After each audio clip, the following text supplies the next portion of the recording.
Love staying informed? Subscribe now and get unlimited access to local news, weather, and sports for just 99 cents a month for your first 3 months at inforum.news/join. Read every story, listen to every podcast, and download the apps that keep you informed and on the go 24 hours a day. So head to inforum.news/join right now to subscribe. What are you waiting for? Get 3 months of local news for just 99 cents a month at inforum.news/join.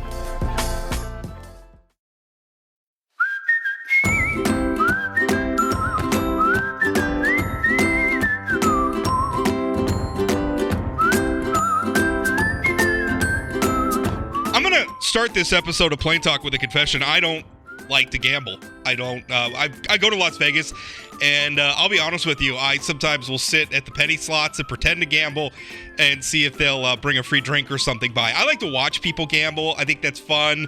I've watched some poker tournaments and stuff. I think that's fun. I admire the skill that some of the people have, and some of these. I just said they have skill, and then I'm going to call them skills of games of chance, but. I don't know. I understand why it's fun. It's just not something I like to do. But lots of people do like to gamble, and gambling's been very much on the minds of North Dakotans. We've seen explosive growth in charitable gaming thanks to the proliferation of e-tab machines. It's turned into a multi-billion-dollar industry now, and there's some questions about how much bigger should we allow that to get? How much more gaming should we allow? I think a lot of that's happened without a lot of input, frankly, from the taxpayers directly. Is this a road we want to go down? Another facet of this debate is, of course, sports gaming. And by sports gaming, I mean basically probably exactly what you think it means, but betting on football games, betting on baseball games, betting on, I don't know, track and field. Do people bet on track and field? Probably some people out there do. And it's, there's a bill, I shouldn't call it a bill. It's a resolution before the legislature. It's already passed the state house. It's now before the state senate. And it doesn't legalize sports betting. But what it does is it puts the question on the ballot and it asks North Dakotans, is this something you want? And I have a feeling there's a lot of North Dakotans out there who want it, because frankly, there's a lot of North Dakotans who are already doing it. And this resolution, if it passed the Senate, will go to the ballot and we'll ask voters about it. So here to talk to me about it is one of the supporters of the resolution, State Senator Scott Meyer. He is from Grand Forks. Scott, how you doing? I'm doing well, Rob. Thanks for having me. I should mention that you're a Republican too, but the fact that you're serving in the state Senate and there's just 4 Democrats, odds are any senator, state senator I'm talking about is a Republican. But Scott is also a Republican, I should point out. Yes, I am. And yeah, the 4 Democrats are from Fargo. So yeah, if you're outside of Fargo, you have an idea. That's for sure. But thank you guys for having me again. This is something that barely failed in the Senate last session, and it's back again. And I think it's going to continue to come back. And I don't know if we can't get it through as a legislature, will it go to the people putting it on as a petition? Well, I don't know. But it is something, like you said, it's been talked about a lot. In fact, when I think about bills and ideas and policy that people reach out to me on the most, it's a lot of times sports betting. Maybe it's the company I keep. I don't know, but it is something that comes up a lot because there's around 150,000 people already participating, right? So it's happening. It's not like we're stopping it from happening. So I think it's an important discussion for us as a state and bring it to the vote of the people to let them make the decision. That number you just cited, did you just say 150,000 people are already doing it? Yeah, I mean, and I'm probably bumping that up a little bit. There was an Oxford study that testimony from last session said there were over 130,000. I mean, it's becoming more and more mainstream every day. You see tickers on SportsCenter now that give the over/under or what the line is on a game, and it's everywhere. You didn't see this 10 years ago. You could probably even say 5 years before the 2018 Supreme Court decision. But it is right there in your face all the time. And I would have to imagine that it's probably bumped up. That's just me speculating, though, of course. But it was 130,000 in an Oxford study from a couple years back. I mean, that number surprises me, but again, maybe I don't keep the right company of people who enjoy this particular pastime. Although I will say I've noticed as a baseball fan, I remember when Pete Rose was banned from the game over gambling, and now DraftKings is sponsoring Major League Baseball broadcasts, and their logo is out on the field and everything. So it's a different world we're living in, to be sure. So what does the resolution ask? I mean, if the voters say yes to this resolution, Scott, and assuming, because obviously it's got to get to the state Senate, so it goes to the vote of the people. If this resolution passes, what happens? Well, we kept it, or I'll say this, Representative Steeman kept it pretty clean. He didn't have any companion bills that said, hey, if this does pass, we already have language in the Century Code to allow it. So he's kind of going a much more conservative approach, letting the people make that call. And then next session, it would take the legislature to put the actual policy in place and how we want to proceed with, taxation. How do we want to do with, the consumer protection, revenue sharing, all those types of things, addiction counseling. But really, he's just going, we got to take this, although small step, it's a giant step. It needs to happen before any of this can go forward. So I like this approach. Take it to the people and let them vote on it, because we have to amend the Constitution to do this, and come back in 2 years and make it work. So it's pretty small and minimal because there is no companion language. So this resolution, and for people who we're talking about HCR 3002, if you want to go look it up, and essentially if it passes, it amends the state constitution, and I'm reading it now. I have it in front of me. It says essentially, the Legislative Assembly may authorize sports betting on professional sports to be conducted in the state and licensed and regulated by the state. So essentially what this does is this amends the state constitution and says legalizing sports betting on professional sports is something the legislature could do. And then it comes back to the legislature, and you guys would take that mandate from the people saying, listen, they want this. They're saying we could do this. Now we have to pass enabling legislation, as you pointed out, to regulate it and tax it and do all that stuff. 100%. It's kind of like what happened with the Powerball. I don't remember how many years ago that passed, but it took the vote of the people. And right, they put it in place, pass it. If anybody had concerns that the legislature wouldn't move it forward, I mean, I guess technically you could say that, but when the people put it in place and voted in, you're kind of you have to do it, right? So you have to put something there. So we'd put some enabling language in the 2025 session. So I noticed it's limited just to professional sports. Why that limitation? I guess I'm not the one to answer that question. I know there has been some concerns from the chancellor about our student athletes. Referring to North Dakota, you're referring to North Dakota University. You're referring to North Dakota University System Chancellor Mark Hagerott, and I know he's an opponent. He's an opponent of legalizing sports gaming in North Dakota. Correct. And it's part of those things, like, could it compromise our student athletes? I understand where he's coming from. However, my question would be, what's stopping our student athletes from, NDSU football, UND hockey, or basketball, or whatever? There's already betting lines on those games. That's already happening.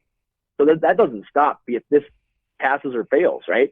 So if that is a concern, which I'm fine with that being a concern, it should be, why, what's stopping that now, right? Because again, maybe, and I'd even make the case that maybe they are more vulnerable because we don't have it around here, right? So we could have some funding mechanisms in place to educate our student athletes about point shaving and the impacts and things like that. So to answer why it's just professional, I guess that might be a better question for Representative Steeman, who authored this legislation. We could probably guess in that it's if there's serious opposition, I think it's probably an attempt to placate some of the opposition to going down this road, saying, okay, well, if there's hostility to legalizing it for collegiate or I suppose even high school athletics, then we'll limit it to professional sports. But as you say, it's already happening with these others. So I don't know. I mean, it's kind of a weird world, and I think that really speaks to part of the problem here is the market's gotten out in front of the government. As it often does. And a lot of times that's a good thing, but I think if we're talking about something like gaming, which I think we know, Scott, has some deleterious effects on society, much like with alcohol, much like with anything, Some people overindulge. Some people don't behave responsibly. And I think part of the problem is with something like gaming, when it gets ahead of where we are as a state government, then we're not prepared to deal with those deleterious impacts in perhaps the best way we could, which I think you mentioned. Right. I mean, you've been talking about things like consumer protection, for instance, to make sure that, you know, if you're gaming with somebody who's taking your bets, that they're going to treat you fairly, that they're going to follow through on what was promised. That's part of what you're talking about here. Correct. And think about it. A lot of these, the sites that folks use to bet on sports right now are offshore. They're offshore betting accounts. So we have no consumer protection. We have no oversight. And what I kind of think about, you know, what really pops out to me is just what happened recently with FTX and how they had offshores in the Bahamas.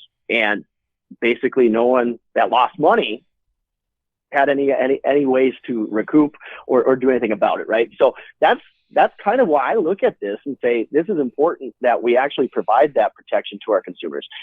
In fact, back in January, I through the governor's office, he has a policy advisor named John Wright, and reached out and said, Scott, we should create a task force should sports betting pass. And this task force would look at things like you said, protecting North Dakota's interests, consumer protection, taxation, revenue sharing, the impacts of addiction, what the effect on our youth, and what are the best practices going forward? How do we work with the tribes? And those are questions that we need to answer. But again, what I think the biggest thing we need to do to address with sports betting is, again, oversight and consumer protection for our citizens, because they're already doing it. It's already happening. So what can we do to have a little bit more protection for them? Well, the part where you're saying it's already happening, maybe that's the answer to this question. But what about the people who saying there's probably some people that are inhibited by the fact that sports betting, at the very least in North Dakota, exists in a legal gray area. I mean, technically it's not legal, but as you said, it's happening, and because it's happening offshore, I don't know, that becomes difficult. So what happens how would you respond to people who are saying, listen, if we legalize this, and that's essentially what this, even though this resolution says the legislature may authorize sports betting, if this resolution passes on the ballot, the legislature is going to authorize sports betting. So what about the people who say, well, that's going to open up a door, and we're going to have, you know, gambling addicts, and it's going to create problems. I know the chancellor, you know, one of the things he's concerned about are, you know, young college students sitting in their dorms, you know, gambling themselves into serious financial problems. How do you respond to those concerns? Well, again, that's why I think we need to have like a task force created to address those concerns, because again, we do have, it's not like gambling is new to North Dakota. It's here. We have other means of addressing addiction with whether it's electronic pull tabs, whether it's, you know, Powerball, whatever, or lottery tickets, those types of things. So this is nothing new as far as addressing addiction. Maybe they'd say, well, we're giving them another option. But again, like we've probably been hitting this on the head quite a few times. It's already happening. And just because it's already happening, some say, well, that's not a reason to legalize it. Well, if we're not going to enforce it and you know, go after people, which I think would be absolutely crazy anyway, well, then let's do what's right and just, again, legalize it and offer the support that's necessary for this industry. What have you heard from the tribes on this? I can't imagine they're very happy with this. And I think from their perspective, yeah, obviously the tribes have had, I don't know that monopoly is the right word, but they've kind of had a lock on gaming in North Dakota for a long time, which is to say it was illegal in most parts of the state, except when you came to the reservation. So, you know, people who wanted the game had to travel to their reservations. They had to book a hotel room, maybe they would get tickets for concerts. The tribes have been making a lot of money at this. Now, obviously, the more we open up the door to off-reservation gaming in North Dakota. So, you know, certainly the tribes say that they've been hit hard by the rise of e-tab machines, because now you're seeing billions of dollars in gaming that are taking place, you know, off the reservation in just, you know, bars and restaurants across the state of North Dakota. If we open up sports gaming as well, that's another reason people have to not need to travel to their local Native American community and stay at a casino there. So What have you heard from the tribes on this? They have to be feeling like they don't like this very much.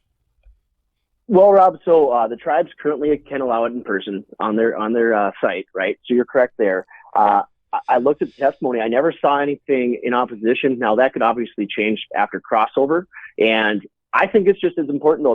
We want them to be a part of this discussion. They deserve to be at the table, talk about this. How could it affect them? Could they also be the ones that maybe help service the online gaming aspect? I don't know. I think it's important that we're all sitting down though and working through this together should this pass. And they, like I said, very much deserve to be at the table with this discussion. I'm generally in favor of letting people do what they want to do. If people want a game, it doesn't matter how I feel about it one way or another.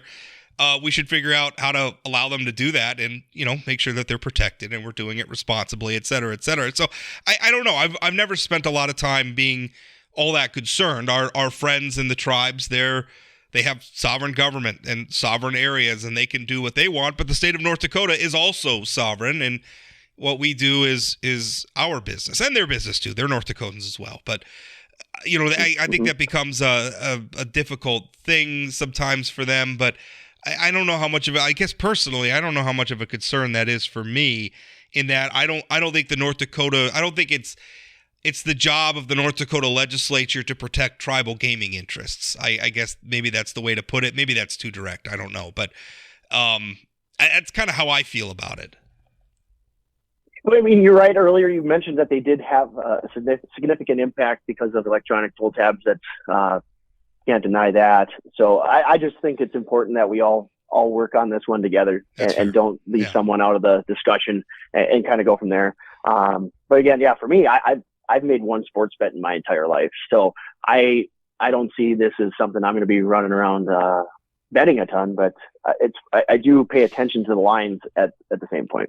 So anyway, it's interesting. Now maybe this is putting the cart before the horse, but because again, all this resolution does is it asks North Dakotans to give a thumbs up or a thumbs down to whether the legislature can authorize sports gaming. But if they do say yes to this, and we do get to a point where the legislature is tasked with authorizing sports gaming, as somebody who's obviously been central to this debate, and understanding that as that debate takes place, Scott Meyer is not going to dictate how everything's going to go. But in your mind, as a proponent of this, how does sports gaming work in North Dakota? When the legislature comes time to authorize this, what does that look like to you? I think it's kind of a hybrid approach is what I'd like to see. If a bar or restaurant that maybe has some, blackjack tables, things like that, and they wanted to also offer, betting. I think of a place almost like in my district, like Joe Black's. It's a sports bar. A lot of Vikings fans go there, watch it, whatever.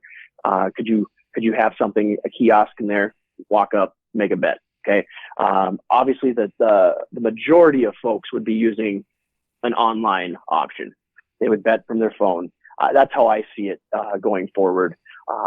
And I'm sure others have different feelings on this, but I think you would have, like I said, you'd have the tribes, you'd have the state. I think you'd have the business community as far as hospitality associations. Do they want this in there? How does that work? But I see it as a hybrid. But the big aspect, the big push that most folks want that I talk to, they want to have that online in their hand option. Well, I think certainly from my perception, that seems to be how most people are doing it. How does that work, Scott? I realize neither of us, maybe we're poor people to talk about this because neither of us are spending a lot of time sports gaming, but how do you, are North Dakotans able to do that now if they're sitting watching the NFL on a Sunday afternoon? Can they pull up their phone and place a bet now as a North Dakotan? Yeah, they can. There's some of those, like I said, offshore accounts where they can do it that way. But again, they are at risk that if something did go wrong, how could they recoup their money? How could they get what they need back, right? And that's the aspect right there. So we would do something where, again, we would set up sports betting online through the state of North Dakota, whatever. And would we have people like DraftKings or whatever handle it? That's to be determined. But that would be ideally how it would be run. Something along those lines. You could just go on your phone, or again, if you could stop at a restaurant or a bar that has some gaming capabilities, the charities, whatever. I think that's the ideal point, is just, again, allowing the state to have that oversight. One thing that I think would be good too is even though it's already happening, we could capture some of that revenue and we could use it to try to offset, again, some of the impacts on society from people who do develop, say, a gambling addiction. I've heard people claim, and I guess I haven't looked in it, so I don't have an opinion myself, but some people claim that we aren't sufficiently funding our gambling addiction efforts, and we could do more, particularly given, with legalized e-tabs and charitable gaming getting so much larger than it has been in the past, that we should be funding gaming addiction services through the state more. How do you feel about that, Scott? Yeah, I think so. I think, well, obviously this will be taxed, and the funds from this taxation could be used for those things. And I think it is important to provide that, because this is a real issue, an addiction to gambling. So I'd be totally in support of making sure we had adequate funding for addiction counseling. Well, Scott, I appreciate you coming on and discussing this with me and stepping out of committee. I dragged Scott out of a committee to do. No, I'm kidding. I didn't do that. But I appreciate you coming on and talking to me about it. And it's going to be an interesting debate. And honestly, I got to say, I support the resolution. I think it's a good thing to put it in front of voters. I hope voters say yes, because, again, this is something that's happening. And then put the ball back in the legislature's court so that we can, again, put in place some protections, get some tax revenue from it, use that revenue to offset some of the impacts that gaming has on society. I think it's a good thing. I think it's time, and I think the biggest argument for it is, as we've said repeatedly, this is already happening.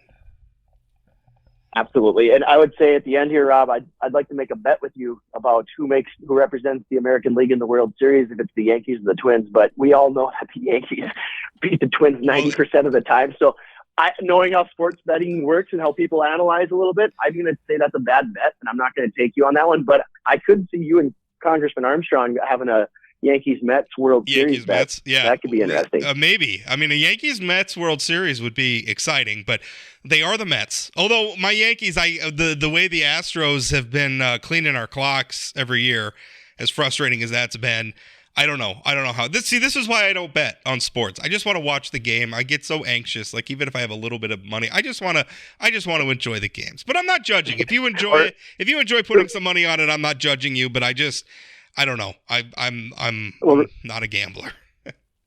Remember, you're not getting any sympathy from me, as I am a Twins fan. That is true. Let's remember this. Yeah, I was just texting Congressman Armstrong the other day. I was looking at the lifetime win-loss record for in baseball, like for going back the last 100 years, which is just about the only sport where you can do that. And the Yankees have a 94 win record over the last 94 win per season pace over the last 100 years. Number one in baseball. Number two is the Dodgers. The Mets and the Twins come down a lot further down. Although you will be happy to know that the Twins have a better 100-year win-loss record than the Mets do, Scott. So, although that's only if we include the Washington National years. So. But yeah, that's there. Anyway, some great years. Enough sports nerdery. We're going to end this interview right now. Scott, thank you for your time. Thanks, Rob.